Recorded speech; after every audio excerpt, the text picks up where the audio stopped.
Have you ever noticed this cruel paradox? Everyone demands your attention, but nobody seems to value it once they have it. They want you to listen to their problems, but disappear when you need support. They crave your presence at their events, but take you for granted when you show up. They demand immediate responses to their messages, but leave you on read when you need them. You give and give and give, thinking you're building meaningful connections, but instead, you feel more invisible than ever. You're surrounded by people who know your name, but nobody seems to truly see you. You're the go-to person for everyone's crisis, but when you're struggling, the silence is deafening. What's happening here isn't accidental, it's not bad luck. It's not even personal cruelty, it's a psychological dynamic that Carl Jung identified as one of the most toxic patterns in human relationships. And most people fall into this trap without even realizing it.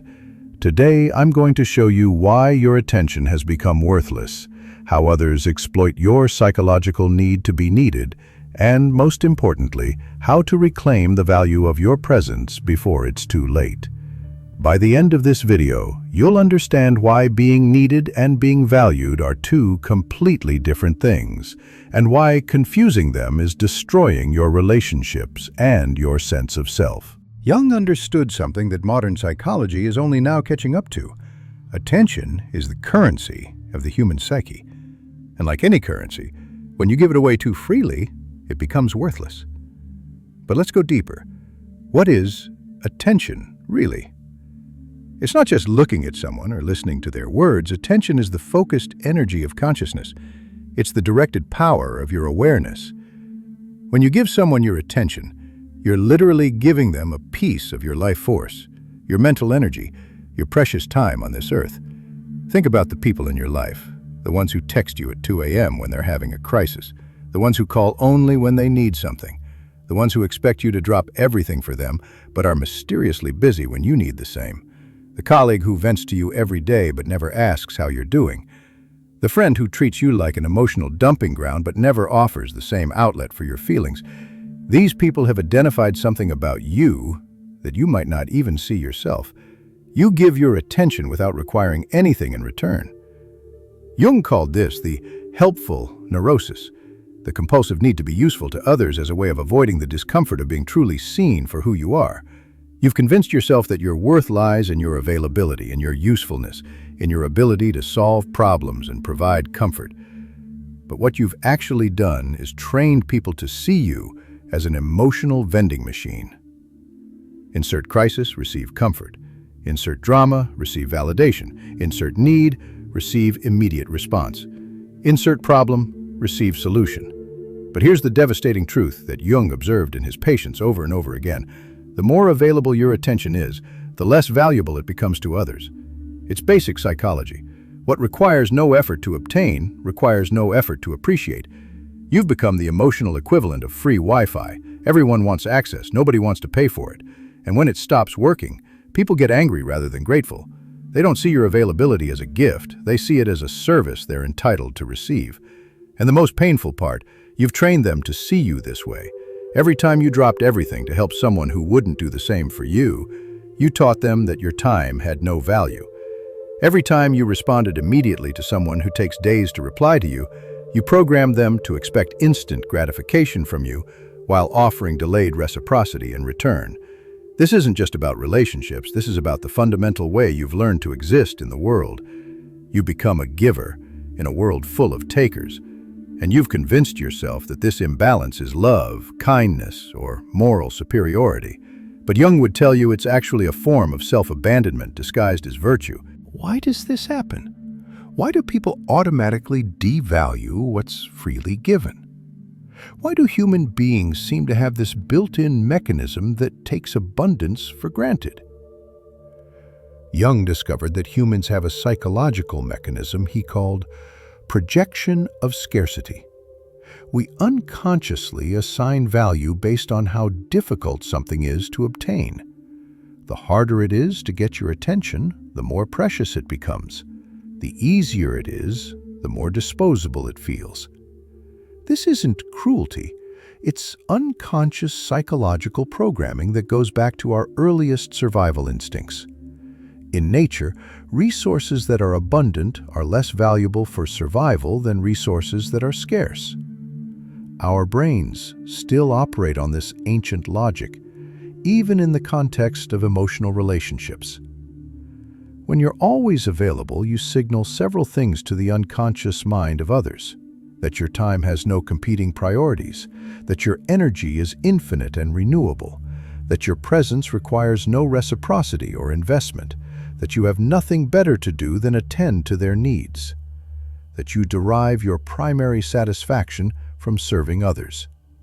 People don't consciously think these things, but they feel them on a deep, primal level, and they respond accordingly.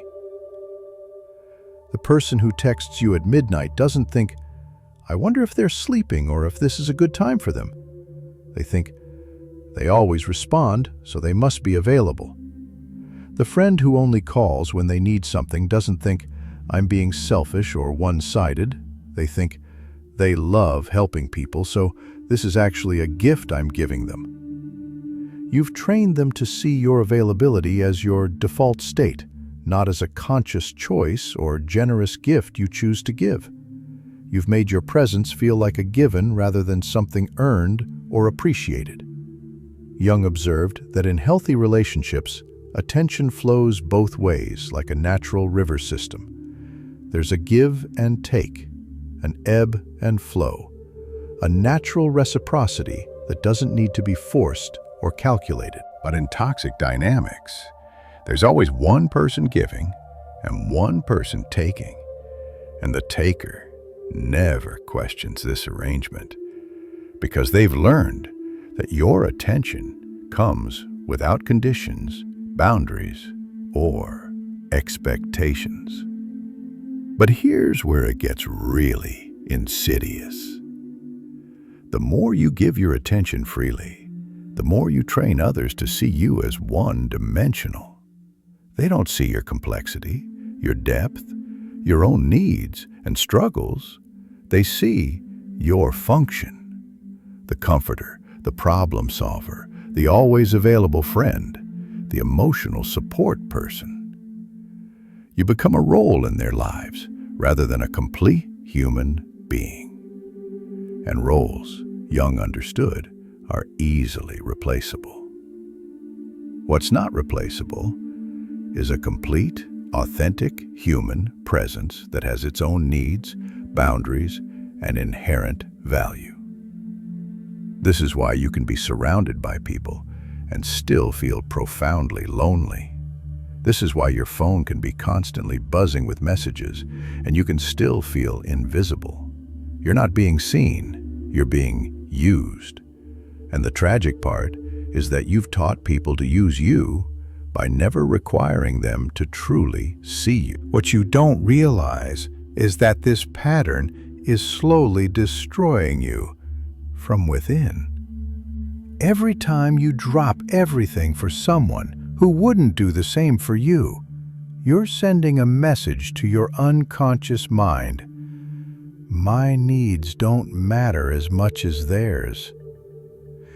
Every time you respond immediately to someone who takes days to reply to you, you're programming yourself to accept less than you give. Jung called this self-abandonment in the name of connection.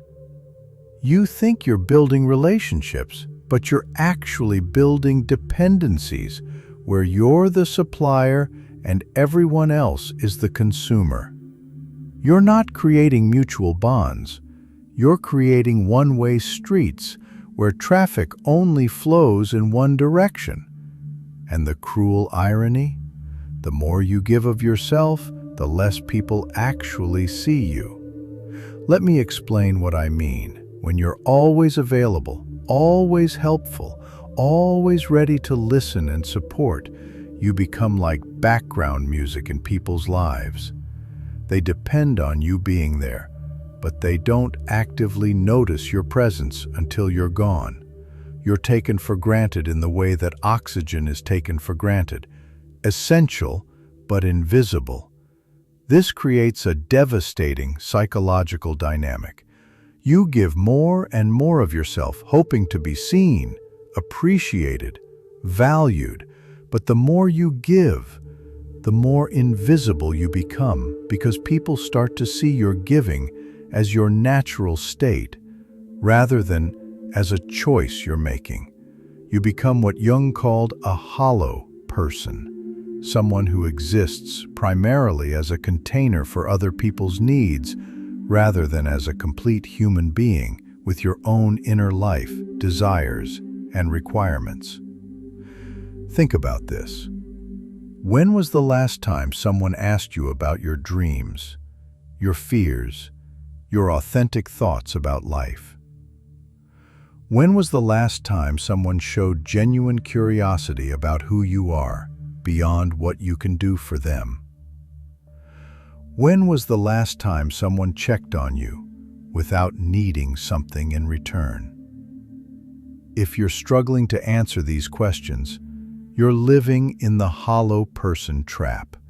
You've become so identified with your role as a giver that you've forgotten you're also allowed to receive, to need, to have requirements and expectations. Jung warned that when we define ourselves by our usefulness to others, we lose touch with our essential self. We become what others need us to be rather than who we actually are. We start to derive our sense of identity from external validation rather than internal authenticity. This is why you feel empty even when surrounded by people. This is why you feel lonely even when your phone is constantly buzzing. This is why you can be loved by many people but still feel fundamentally unseen and unknown. You're giving away pieces of your soul to people who don't even know your favorite color, your deepest fears, your most authentic dreams. You're pouring your life force into relationships that are based on your function rather than your humanity. And here's the most tragic part. The people who are taking your attention for granted aren't necessarily bad people. They're just responding to the dynamic you've created. You've trained them to see you as a resource rather than as a complete person. And they're simply behaving according to the script you've written. But the cost of this script is enormous. You're not just losing your time and energy, you're losing yourself. You're not just being undervalued, you're learning to undervalue yourself. You're not just being taken for granted, you're taking yourself for granted. But why do some people fall into this pattern while others don't? Why do some people naturally command respect for their attention, while others give it away like it's worthless? Jung discovered that the roots of this pattern usually go back to childhood.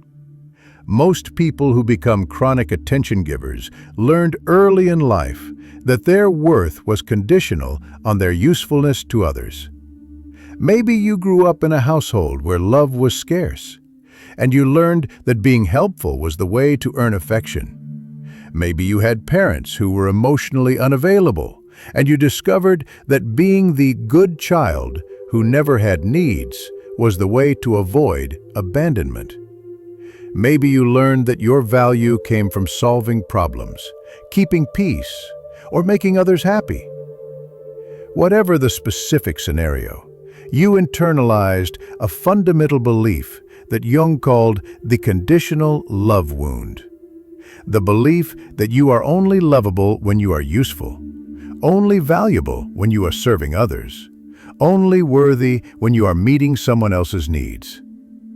This wound creates what Jung termed the helper's identity, a sense of self that is entirely built around being needed by others. But here's the devastating truth. Being needed and being valued are two completely different things. A drug dealer is needed by addicts, but that doesn't mean addicts value or respect the dealer. A doormat is needed by people who want to walk on something, but that doesn't mean they value the doormat.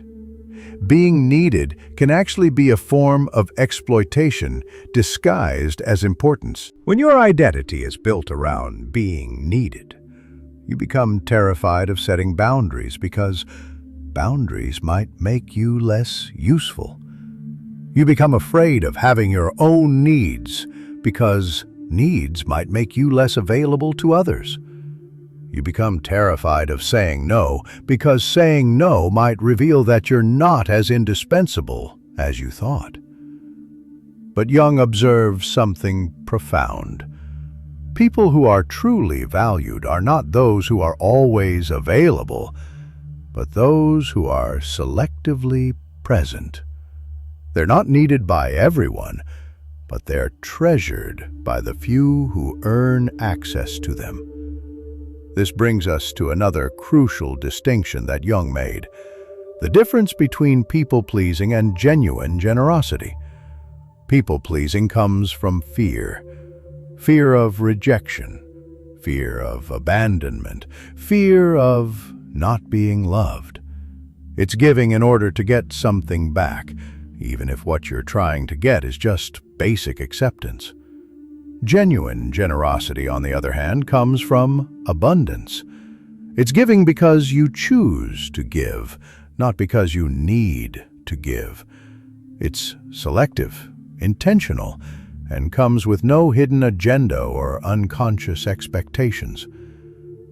When you're people-pleasing, you give your attention to avoid negative consequences. When you're genuinely generous, you give your attention to create positive experiences. The first is based on fear. The second is based on love. But here's where it gets complicated.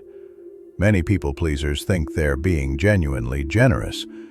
They've rationalized their fear-based giving as kindness, their boundaryless availability as love, their inability to say no as virtue. Jung would say this is self-deception. True generosity requires boundaries, because without boundaries, giving becomes compulsive rather than chosen. True love requires selectivity, because without selectivity, love becomes meaningless rather than special. The people who command respect for their attention understand this intuitively. They know that their presence is a gift, not a given. They know that their attention is valuable, not infinite. They know that being selective doesn't make them mean. It makes them discerning. But what if you flipped the script? What if instead of being available to everyone, you became selectively available to those who proved they valued your presence? What if you treated your attention like the precious resource it actually is? This isn't about being cold or calculated. This isn't about playing games or manipulating people. This is about recognizing that your attention is a finite resource that deserves to be invested wisely. Jung spoke about the process of individuation, becoming who you truly are rather than who others need you to be. This process requires you to stop being a reflection of everyone else's needs and start honoring your own authentic nature. But individuation is not comfortable. It requires you to disappoint some people. It requires you to be misunderstood. It requires you to prioritize your inner truth over external harmony. And for someone who has built their identity around being needed and available, this feels like psychological death. The first step is awareness. Start by observing the attention economy in your relationships with ruthless honesty. Who takes more than they give? Who disappears when you need support? Who expects immediate responses but offers delayed ones? Who treats your presence as an obligation rather than a gift? Who knows your struggles and dreams versus who only knows your function? Who shows up for you without needing something in return? These observations will show you where your attention is being wasted and where it's being valued. You'll likely discover that 80% of your attention is going to 20% of people who least appreciate it, while the people who truly value you are getting scraps of your presence. Then begin the process of selective availability. This doesn't mean becoming cold or cruel. It means becoming intentional and discerning. Start small. Let some messages wait before responding, even if you have time to respond immediately. Say, "I'm not available," without explaining why or apologizing. Stop being the first person everyone calls in a crisis. Priority your attention based on reciprocity, not need. Begin saying no to requests that don't align with your values or energy. The people who truly value you will adapt and respect your boundaries. They'll understand that your increased selectivity makes your presence more meaningful, not less. They'll appreciate that when you do show up, it's because you choose to, not because you feel obligated to. But the people who were using you will reveal themselves through their reaction to your new unavailability. They'll get angry, confused, or manipulative. They'll accuse you of changing, of being selfish, of not caring anymore. They'll try to guilt you back into your old patterns. This is the most crucial part of the transformation, not taking responsibility for other people's discomfort with your growth. Jung understood that when we stop playing the roles others have assigned us, they often react with hostility because our change forces them to confront their own behavior. Your new boundaries will hold up a mirror to their taking, and not everyone is ready to see what's reflected back. But here's what Jung discovered. The people who are meant to be in your life will rise to meet your new standards. They'll realize they've been taking you for granted and adjust their behavior. They'll start to reciprocate more. They'll begin to treat your attention as the gift it is. The others will fade away, and this is not a loss. It's a liberation. You're not losing relationships. You're clearing out dynamics that were draining your life force without giving anything meaningful in return. When you stop being freely available to everyone, something magical happens. Your presence becomes precious again. People start to appreciate the time you do give them. Your words carry more weight because they know you don't speak carelessly. Your support feels more meaningful because it's not automatic. Your presence feels special because it's chosen, not given. Jung observed that the most influential people are not the most available ones. They're the most selective ones. Think about the people whose opinion truly matters to you. Are they the ones who are always there, or the ones whose attention feels earned? Are they the people who respond to everything, or the ones whose responses feel considered and valuable? Are they the ones who say yes to everyone, or the ones whose yes means something because they're willing to say no? When you make your attention scarce, several things happen. First, people start competing for it rather than expecting it. Instead of assuming you'll be there, they begin to invest in earning your presence. They start reciprocating more because they realize your attention isn't guaranteed.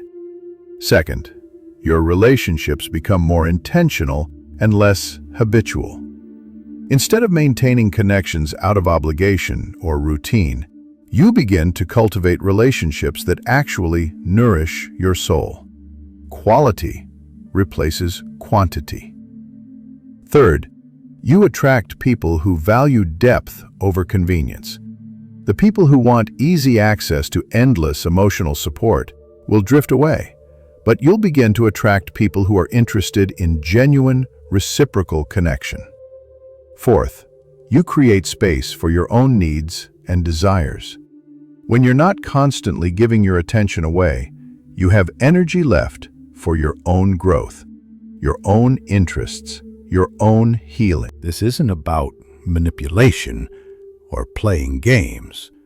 It's about recognizing that your presence is a gift, not a given. It's about understanding that scarcity creates value, while abundance often creates indifference. But here's the deeper transformation that Jung talked about. When you stop seeking validation through your usefulness to others, you begin to discover your inherent worth. You start to appreciate yourself not for what you do, but for who you are. You begin to develop what Jung called self-respect, the ability to value yourself independent of external validation. This self-respect changes everything.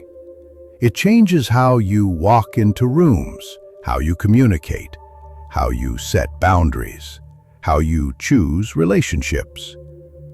People can sense when someone values themselves, and they respond accordingly.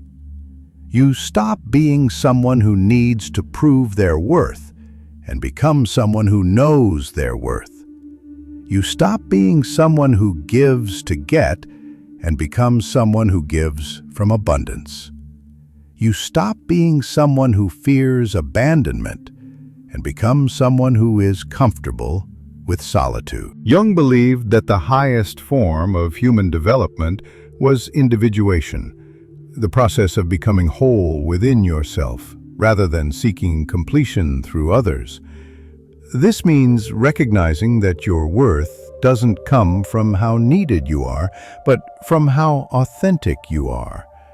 It means understanding that your attention is sacred energy that should be invested in people and situations that nourish your soul, not drain it. The day you stop being available to everyone is the day you become valuable to the right people. The day you stop giving your attention away for free is the day it becomes precious again. The day you stop being needed by everyone is the day you start being treasured by the few who matter. Your presence is not a consolation prize for anyone who happens to need it.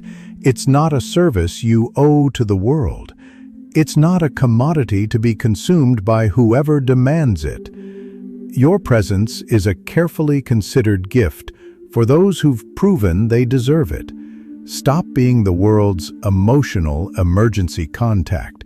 Stop being everyone's unpaid therapist.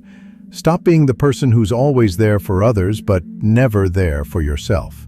Start being someone whose attention feels earned, whose presence feels chosen, whose unavailability creates curiosity rather than resentment. Start being someone who gives from abundance rather than fear, who loves from wholeness rather than neediness. Jung was right. The goal isn't to be needed by everyone. The goal is to be valued by the right people. And that starts with valuing yourself enough to make your attention worth something again. Your attention is your life force. Spend it wisely.